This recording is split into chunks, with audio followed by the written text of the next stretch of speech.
Hi, I'm Amanda Morrell, Personal Finance Editor with interest.co.nz, and this is Take an Interest in Your KiwiSaver, brought to you in association with AMP. I'm joined again by Chris Douglas, Co-Head of Research for Morningstar. Welcome back, Chris. Hi, Amanda. Chris is here to talk to us about performance benchmarking in KiwiSaver, and this is a very interesting subject. It's quite a contentious one as well. It is. A fund manager that I know of, I won't name names, once described performance benchmarks for KiwiSaver as useless as tits on a ball. So I don't seem a bit harsh, but is that criticism warranted? It's colourful language, isn't it? I think with performance benchmarking, there's so many different ways you can cut and dice performance. There's so many different benchmarks out there. So people have got to be very aware about how they're actually doing their performance benchmarking for KiwiSaver. One of the great benchmarks I think out there is peer relative performance. Okay. So when you have a performance survey out there, you can actually look at how the peer group of fund managers are doing. If a fund manager is not doing so well against a peer group, it's up to them to actually explain it to their investors, tell them what's going on, and front up. Likewise, when a fund manager is doing really, really well, they shouldn't actually rest on their laurels. They need to be communicating to their investors as well. So we're actually doing a lot more work on benchmarking. We're looking at category averages within the different categories. Yeah. We're also looking at creating up some custom benchmarks as well for KiwiSaver in particular, which I think are going to be really powerful and will help actually investors tell a full story. Okay, so typically these performance benchmarks are calculated on a point-to-point entry basis, right? Now you guys are introducing something different called the investor return, which calculates KiwiSaver based on a regular savings model, which is taking into account the fact that there's money coming into your account on a month-to-month basis, correct? Correct. So can you explain to me the difference between the two and how much divergence there would be in terms of the performance that you're seeing? Sure. So one of the things about investment performance is that there's a lot of assumptions taken into account. And certainly the broad assumption for all the performance numbers that you see in the performance tables in the Morningstar KiwiSaver performance survey, or the fund manager material as well, where they'll be putting out performance data on fund profiles and in commentary. It's all done from a point to point, and what I mean by that is it's done from since inception of the fund. Yep. It assumes no cash flows actually have gone into the fund. It assumes someone's invested a lump sum and they've held it till the final date of performance. Okay. So when you look at a 3-year performance period, for example, it assumes someone put in money at the start. Yep. And they've just left it in there, and this is the performance they've had. Okay. What we know is that that's just not real life. Okay. We know with KiwiSaver in particular that everyone started off with a $0 account balance, yep. And then over time they've been incrementally adding their salary into the KiwiSaver account. So cash flows actually do matter with KiwiSaver. And so what we've done with the Morningstar investor returns is we've done more of a money-weighted calculation. Mm-hmm. Now, we haven't done a money-weighted calculation for an individual investor. We've done it on an aggregate within a fund. So we've just looked at the periodic cash flows going into a fund. Okay. And we can give some examples of that with a slide that we've brought in today. Okay, yeah, I'd be keen to see the difference. So we're talking about the difference between a total return and an investor return, correct? Correct. Okay, so what have you brought for us today? So what we've brought today is a graph, and this is actually a US fund example, and it's actually a technology fund going back to 1997. What this fund shows is that over a 10-year period from 1997 to 2006, the fund returned 15.05% over that total period. Right.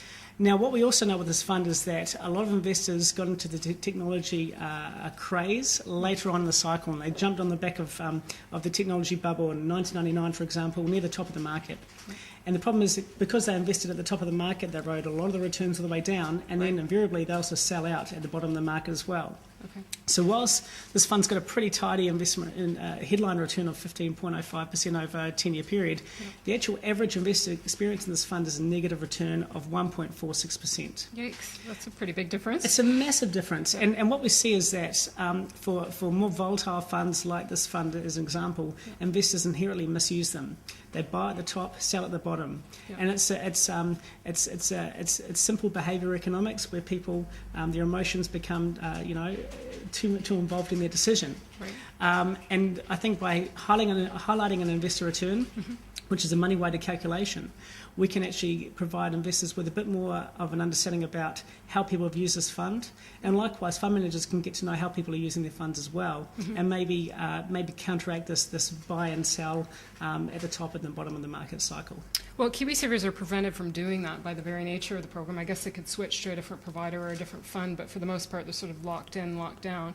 Can you show us or give us an example of how this investor experience might differ in KiwiSaver from a total return? Sure. So let's bring up the ASB Conservative Default Fund as an example. Now, the ASB Conservative Default Fund is the largest default fund on the Morningstar database. Okay.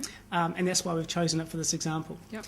What you have with KiwiSaver is you have investors incrementally adding to their balance every time they get a paycheck. Yep. At the same time as well, we've got the government tax incentives and the government contributions that come in twice every year. Right. Yep. And some of these contributions can be very lumpy.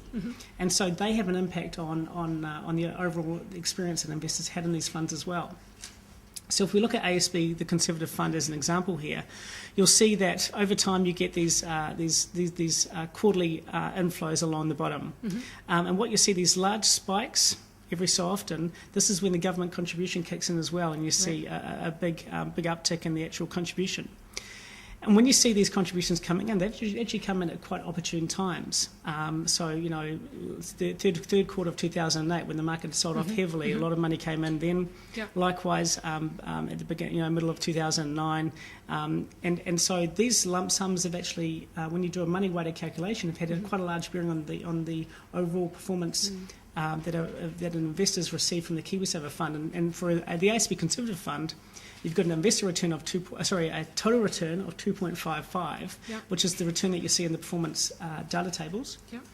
And then the investor returns 4.8%. Wow. So it's quite a marked difference. And anecdotally, we know that when you're talking to KiwiSaver investors out there, their account balance is actually a little bit higher than they were suspecting it was going to be, given the volatility that we've seen in the markets. And it's as a result of the investor returns actually being higher than what you've seen from the nominal point-to-point total return. That's really interesting. Now, do you expect with member tax credits being halved, and when that, if and when that takes effect, will that really bring the performance down substantially? So it's not going to bring the performance down, but what will happen is we're going to see a narrowing between the investor return and the total return. So that difference will definitely close up quite markedly. What you see with the investor return is that the longer that you invest for, the more money that you have within a fund, the more meaningful the performance matters. And we all know that. So we know that at the start of a saving cycle, you don't really worry too much about market performance because you know you've got a long term to invest, and you know you're going to be continuing to save into the markets. But once you reach 65 or maybe even 5-10 years before then, the performance of the market can have a big impact because you've got a much larger lump sum saving. So that's when people need to be very conscious about the type of fund they're investing into, the type of risk profile that they have, and make sure that there's no surprises within the performance that could adversely affect the large amount of money they have invested. Okay, great. So if one shouldn't read overly too much into headline performance, what other considerations should they bear in mind when taking into account their KiwiSavers, particularly if they're far away off from retirement yet? Sure. Yeah, it's a great question. And I think, first of all, everyone's going to be very, very cynical about performance numbers that you see from a fund manager. If it's at the bottom of a performance table or if it's at the top, you can't expect them to, over time, continue to either be one or the other. What we see typically is funds have periods in the sun where they do really, really well, and then they have periods where they suffer and they do pretty badly. Over time, you'd hope that balances out and you get a pretty decent return from a manager. So I think it's really important to understand the performance characteristics.